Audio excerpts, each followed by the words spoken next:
My sister had just flown back to the States when my man handed me a divorce deal, telling me our marriage was toast. It felt like my heart was ripping apart, but I signed it through the agony. Then, with his baby on the way, I tied the knot with his sworn enemy. 4 years later, he glanced at the kid, a mini version of himself, calling his rival Dad. His eyes turned red. The pregnancy test showed 2 lines. Before I could feel happy, Mike tossed a piece of paper right in my face. Jesse, let's split. Sign this agreement and you'll get an extra 20 million. I stared at the sharp-dressed, cold-faced guy in front of me and couldn't just nod. Mike was getting antsy. When we married, we signed a contract. Our marriage was set for 3 years and would end in a month. If I didn't agree now, the contract would automatically terminate in a month. But then I wouldn't get a dime of the extra 20 million. I took a deep breath. Mike, what if I told you I'm pregnant? I admitted, feeling desperate. Even at this point, I was trying to use the kid to keep Mike around. His family didn't have many heirs. So, for the kid's sake, maybe he ditched the divorce. But Mike's next words chilled me. I had a vasectomy. The baby can't be mine. My mouth opened, but no sound came out. Mike was my only guy. If it wasn't his, whose was it? When someone doesn't believe you, no explanation helps. Mike left. I stared blankly at the divorce agreement. My marriage to Mike was a mess. 3 years ago, the one supposed to marry Mike was my sister, but she left the country right before the wedding to chase true love, to keep the families in check. My family had me marry in her place. Mike's family agreed for the sake of face. I had a crush on Mike for 7 years, so I didn't refuse. The only one not on board was Mike. I didn't know what other folks' wedding nights were like. On mine, Mike tossed me a contract, the same 3-year marriage deal. After 3 years, no matter what I wanted, the marriage would end automatically. I felt lost and pained at the time, but I didn't give up. I thought if I treated Mike well, he'd warm up to me. My sister was abroad, and I was by his side. One day, he'd see my worth. For 3 years, I took care of him meticulously. He had stomach issues. I learned new recipes. He had headaches and trouble sleeping. I dove into acupuncture. Looking back, I was too naive. Who'd fall for a nanny? Forget it. We were just torturing each other. I trembled, trying to sign the divorce papers. Suddenly, my phone rang. It was my mom, Jessie. Your sister is back. She's on the afternoon flight tonight. Come home with Mike for a family dinner. My mom sounded unusually happy. I responded, my voice hoarse. Why did she come back all of a sudden? My mom sighed. I always felt that guy was no good, but your sister insisted on marrying him. Sure enough, after they wed, his true colors showed. He was cheating with other women even when your sister was pregnant, causing her miscarriage. She's back, so she must have figured it out. That's good, right? Don't bring up the past when you see her. Don't upset her. My mom's voice droned on, but I wasn't listening anymore. I suddenly realized why Mike was so eager for a divorce. Emily was back. My head spun, flooding with strange thoughts. I felt like I was living in a book. Emily was the main character, and I was the supporting role. I fell for Mike and married him, but gave up when the heroine returned.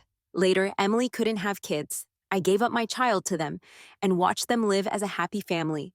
I was shocked. Was I losing my mind? In that moment, I realized I no longer loved Mike.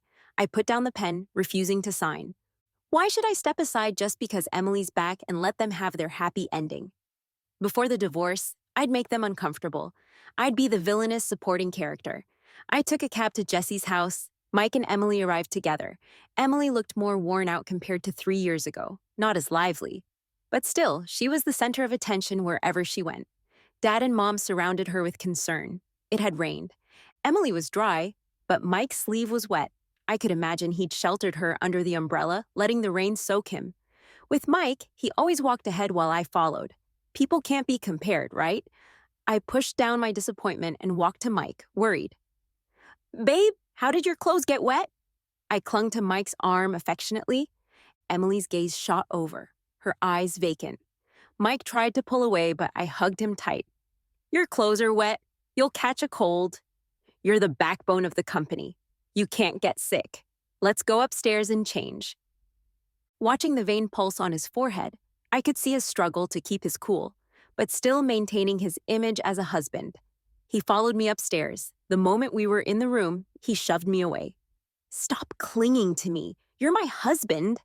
Why can't I hang on to your arm? Mike took a deep breath.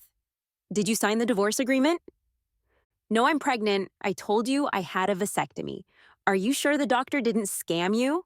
You're the only man I've been with these 3 years. Don't try to weasel out of it, I said coldly. Mike looked at me with a furious face. Jesse, what happened to you? For the past 3 years, I've always been the perfect wife and mother in front of Mike. Gentle and considerate, always listening to him. He's never seen me this harsh and prickly. In reality, the gentle and considerate me was just a facade.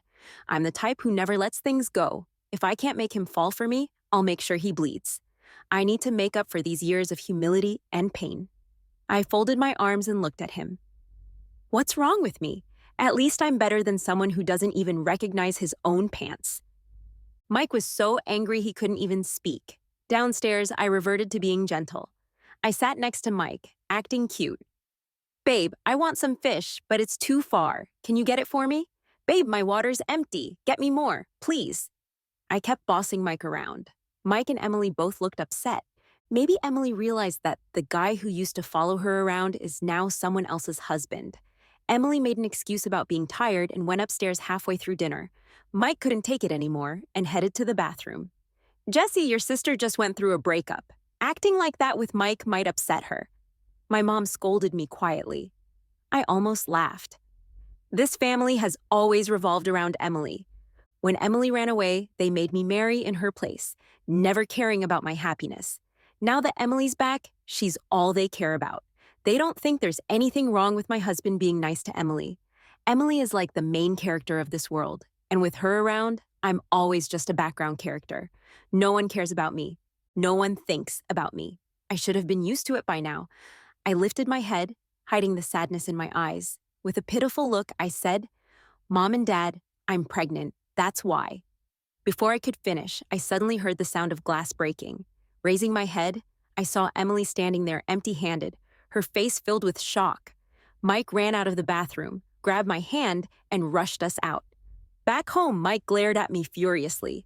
I really am pregnant. Isn't it worth mentioning? Ignoring Mike's murderous glare, I went to the bathroom, recalling Emily's shock and Mike's anger. I suddenly felt a strange satisfaction. Maybe I do have a knack for playing the villainess after all. The next day, I slept in until it was bright outside. It was already 8 o'clock. I walked out of the bedroom and saw Mike sitting on the sofa, looking furious. Mike's a really picky guy. Even with his coffee, normally, I prepped his breakfast and coffee for him. But now, I didn't feel like catering to him. Sleeping in felt great. Hungry? I asked. Mike didn't answer, but his stomach growled. He'll order some food?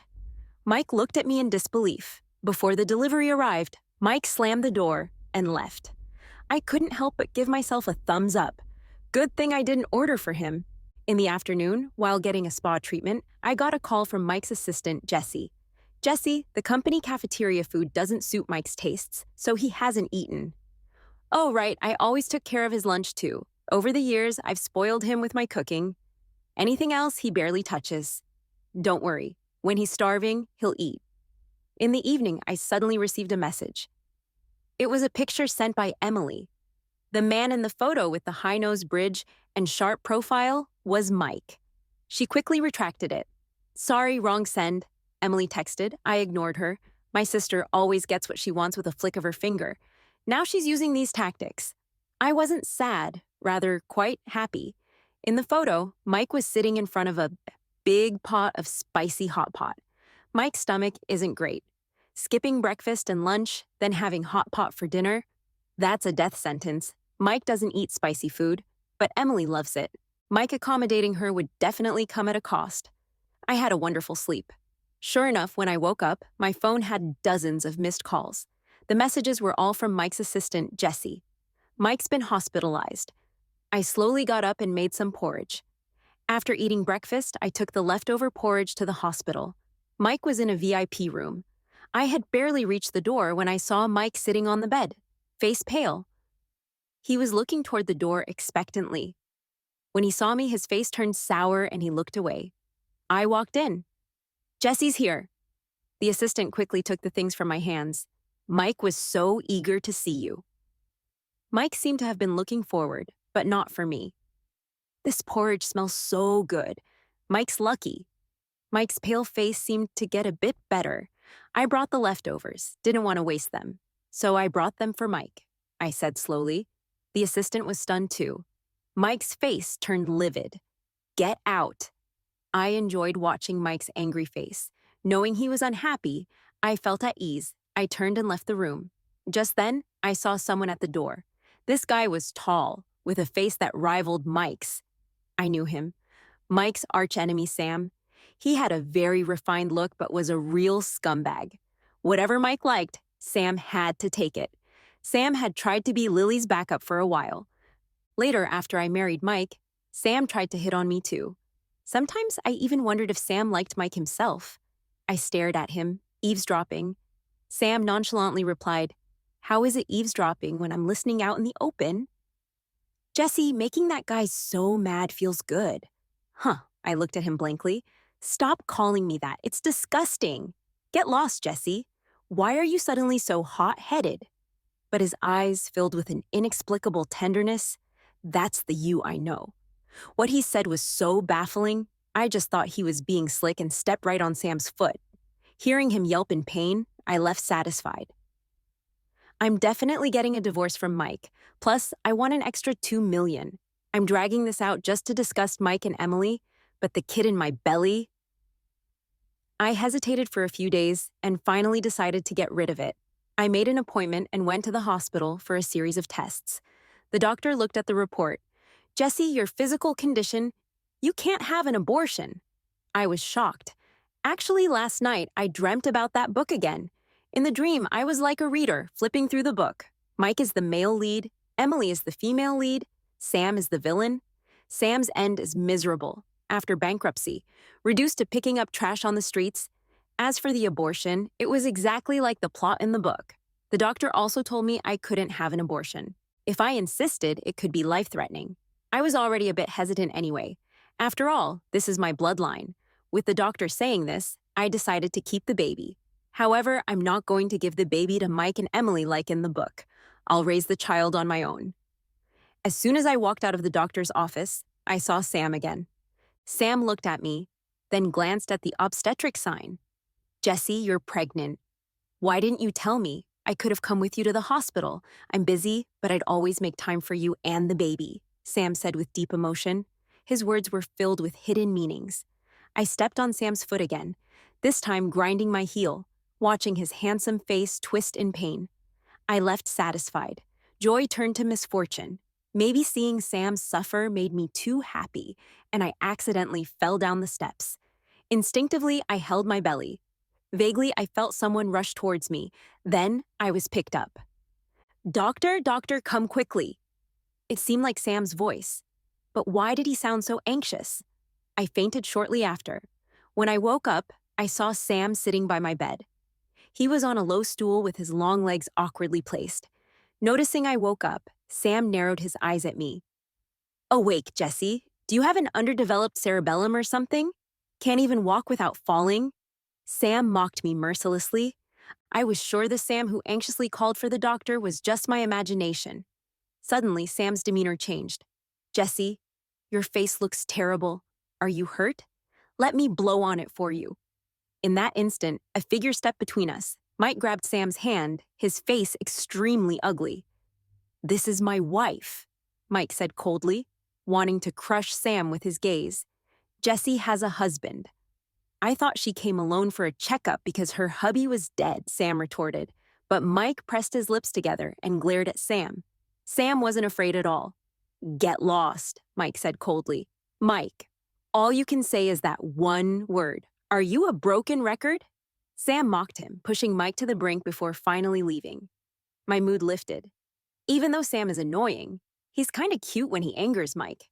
Mike suddenly glared at me, his face extremely displeased.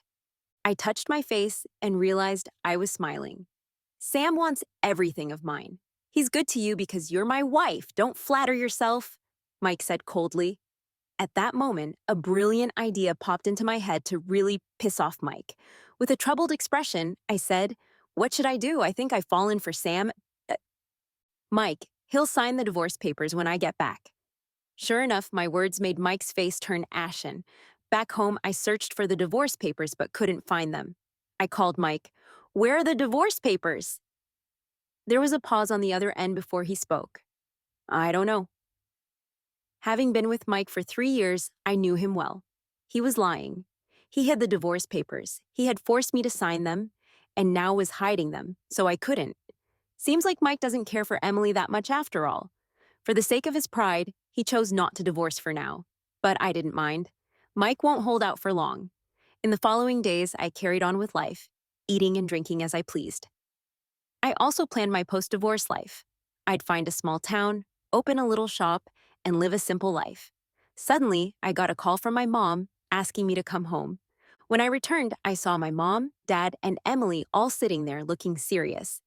As soon as she saw me, my mom came over and grabbed my hand. Jesse, I know you haven't been happy these years with Mike. He treats you poorly, like a maid. She looked heartbroken. I suddenly wanted to laugh. So she knew all along. I used to think she just didn't care, like when Emily got a small bump. They rushed her to the hospital, but I had a fever all night and no one noticed. What's worse, she knew but didn't care, both daughters. But Emily is her precious treasure, while I'm just a burden. Jesse, maybe you should get a divorce. If she's suggesting a divorce, it's definitely not for my sake. She must have other motives. I glanced at Emily. Yeah, Mike never liked you anyway. Why torture each other? Emily said. I spoke up. Mike likes you. So, Emily, you mean we get divorced and you marry Mike? Emily didn't respond, but it was clear that's what she meant. I looked at my mom and dad. They clearly had the same idea. No expectations, no disappointment. I rubbed my belly. If we get divorced, what happens to my child? Jesse, stop pretending. The child isn't Mike's. Mike didn't call you out to save face, so don't push your luck, Emily said bluntly. Looks like Emily couldn't wait for $5 million, I whispered. Emily froze for a moment. What? Give me $5 million? An ill-divorced Mike. Mom and Dad spoiled Emily. Everything in Jesse's house was meant for her. $5 million was nothing to her. I had to raise my child alone. The more money, the better. When Mike finds out he was sold for $5 million, he'd be pissed. Emily gritted her teeth and nodded. Call Mike over. Then Emily made a call. Mike came quickly. Mike, where's the divorce agreement? I asked. Mike glared at me. You're in such a hurry to be with Sam. Yeah, I can't wait. Even if I could, the baby can't. Let's get divorced, Mike. Mike pressed his lips together, clearly not wanting to divorce.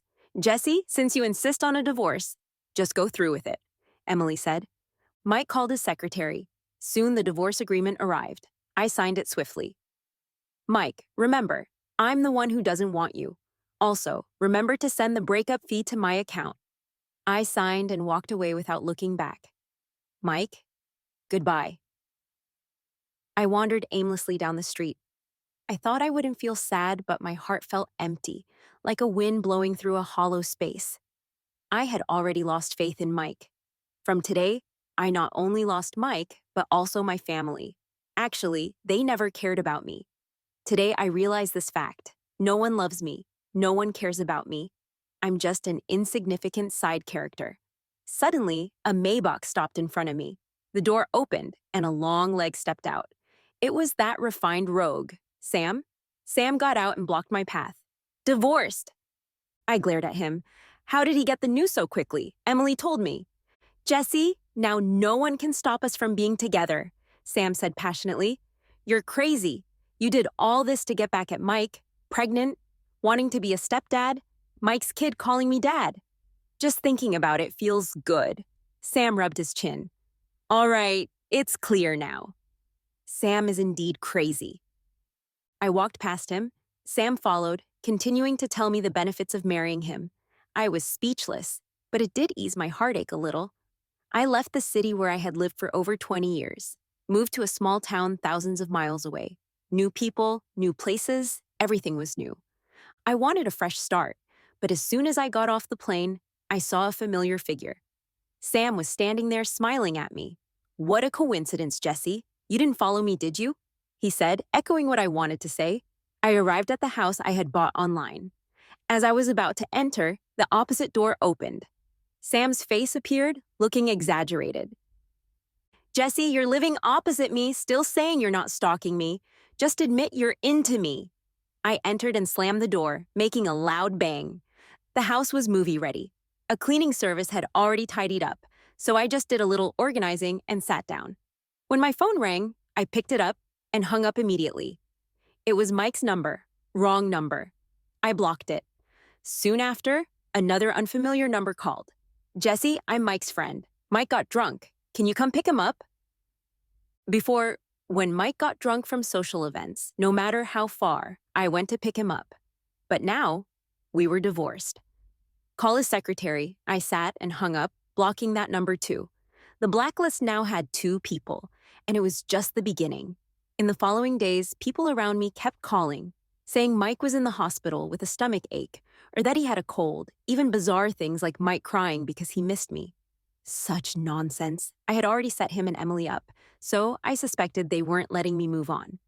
I changed my number and created a new account. Finally, I had some peace.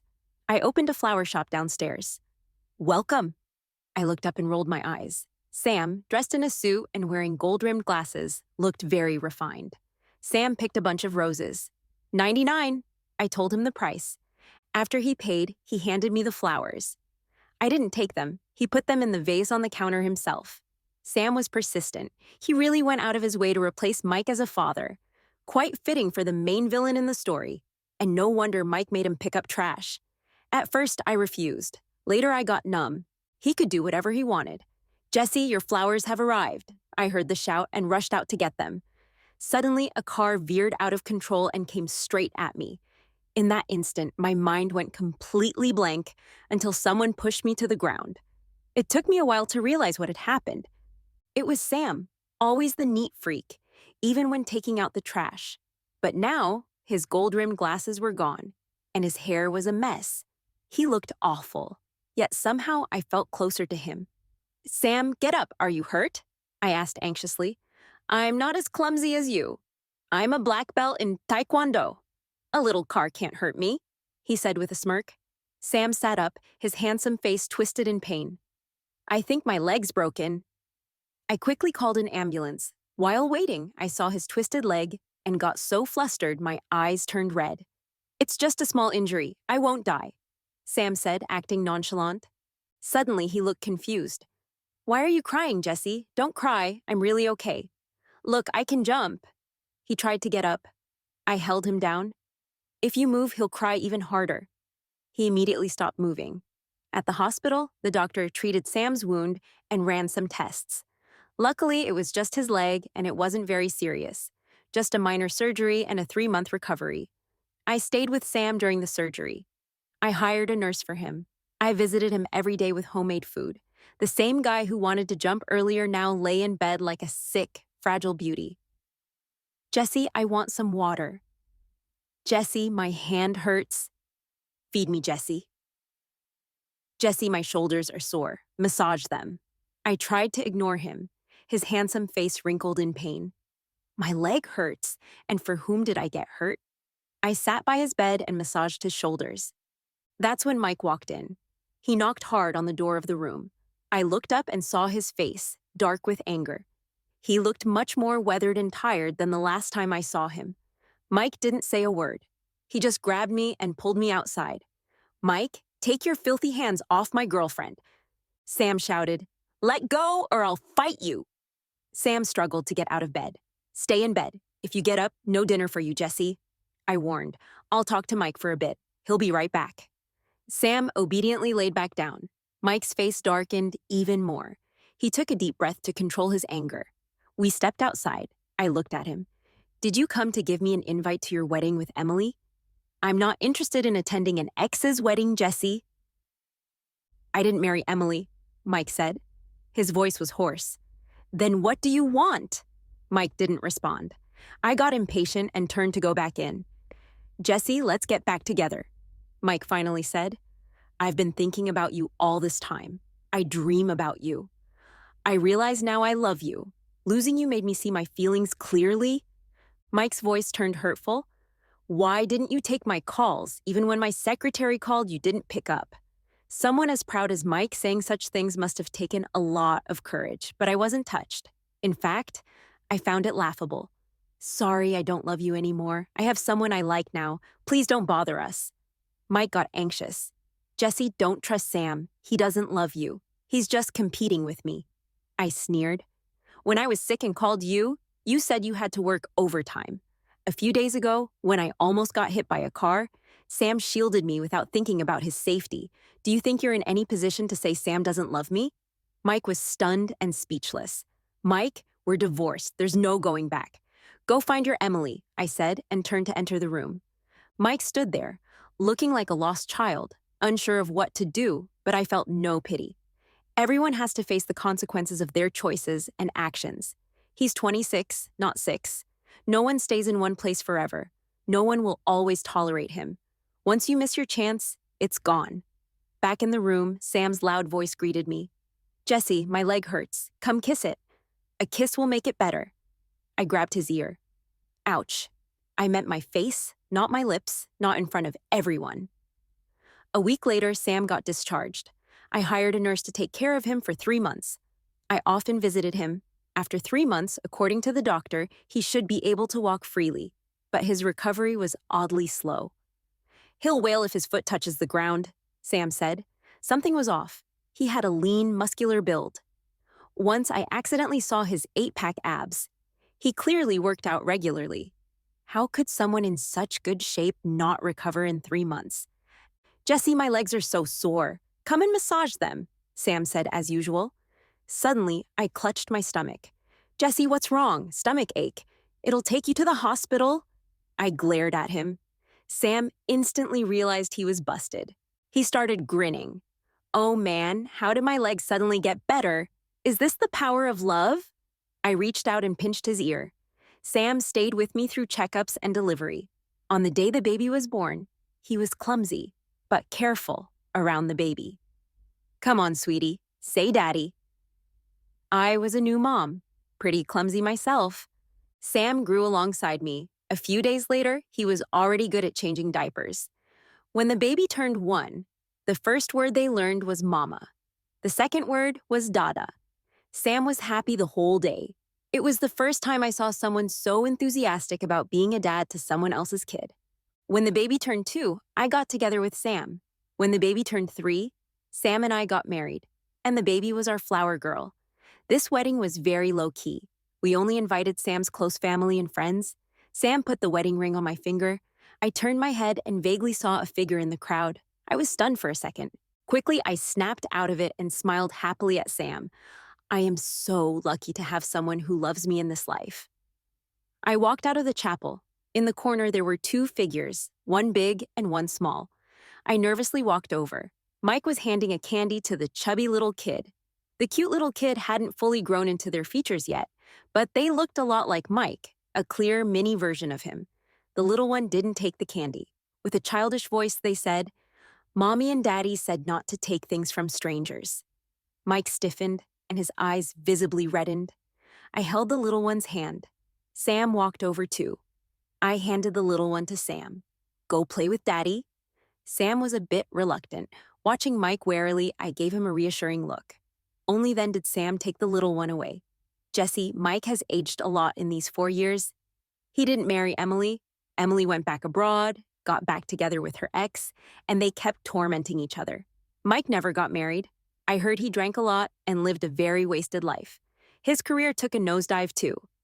Maybe it was the butterfly effect. I didn't choose to be a sacrificial saint. So everything changed and didn't follow the novel's plot. That kid, Mike's voice was a bit rushed. It doesn't matter anymore. Mike, don't show up in front of me again. Otherwise, you'll never find me. After I said that, I turned and walked away.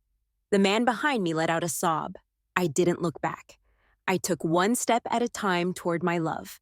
I thought about the first time I met Sam. It wasn't long after my new marriage with Mike. He stopped me. Miss, didn't we know each other in a past life? Those memories, which I once found absurd and buried deep, turned sweet as I stayed with Sam.